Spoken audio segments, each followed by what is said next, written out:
Michael, and today we'll be looking at physical components of fitness for a Premier League attacking player.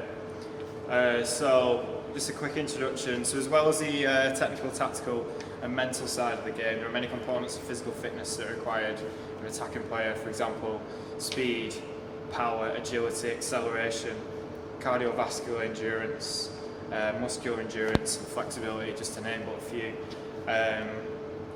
It's difficult to say which are the most important components of fitness due to the amount of variation in football, given it's such a dynamic sport, and the vast number of factors that can contribute to a good performance.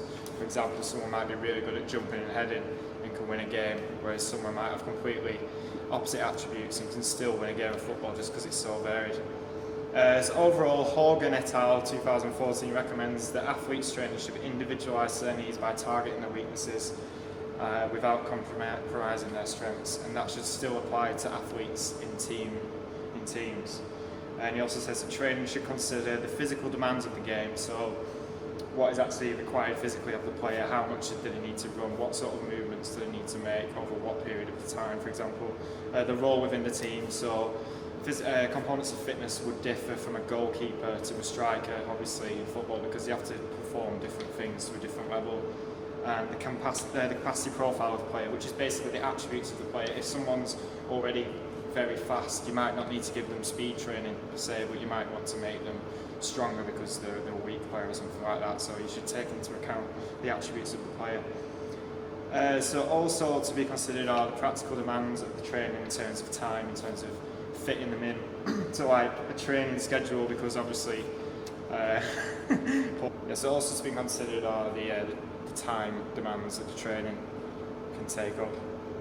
So what are the demands of the modern day attacking player? Bradley et al. 2009 states that the physicality of footballers has changed to adhere to technical and tactical requirements of the game. So it's developed a lot since the 1960s, where the game was a lot slower. Now it's a lot fast paced, and this is supported by performance analysis, which has shown that high intensity movements and sprinting have increased by about 30 to 50% in the Premier League, varying on position, and that's performance analysis done by Barnes et al. 2014. Bush et al. 2015 found that passes in the last 10 years in the Premier League have gone up 40%, which will obviously have knock-on effects to what is physically required from players.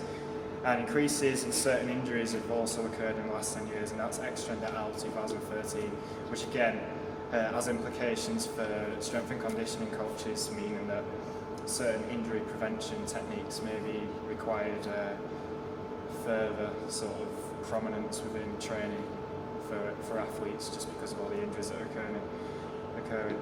So in order to sort of establish where a player's at, fitness testing must be done. So McCall et al. 2014 found that around 70% of professional clubs prescribe an individual and global training program to their players now. So just to emphasise the point that training must be individualised towards the athlete. We won't show any fitness tests in this video, but it's just emphasising the importance of establishing what attributes an athlete needs to improve. Okay, so there are many training exercises that would benefit an elite football attacking player now. I've just picked a few which I think are particularly relevant given what's required in modern day football. Okay, so Ekstrand et al. 2013 did a study on the amount of muscular injuries that occurred across Europe in the European top leagues in the last 11 years, and found an increased number in muscular injuries, and proposed that the levels of high intensity actions in football matches may have led to this. The hamstring is actually the most common injury in football, and that's Ekstrand et al. 2013.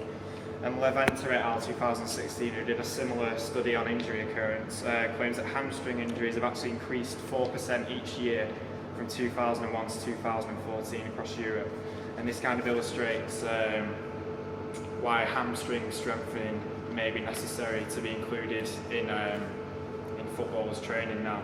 So Ekstrand et al. 2012 found that hamstring injuries typically occur to the biceps femoris muscle during high-speed running.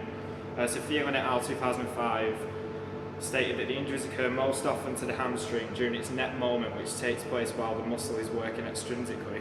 Because of the fact that hamstring injuries tend to be occurring when the muscle's working extrinsically. Mjolnir et al. 2004 created a way of developing the eccentric strength of the hamstring, as obviously strengthening has been linked to injury prevention. So we're going to show you an example of the exercise he developed, which is called the Nordic hamstring curl.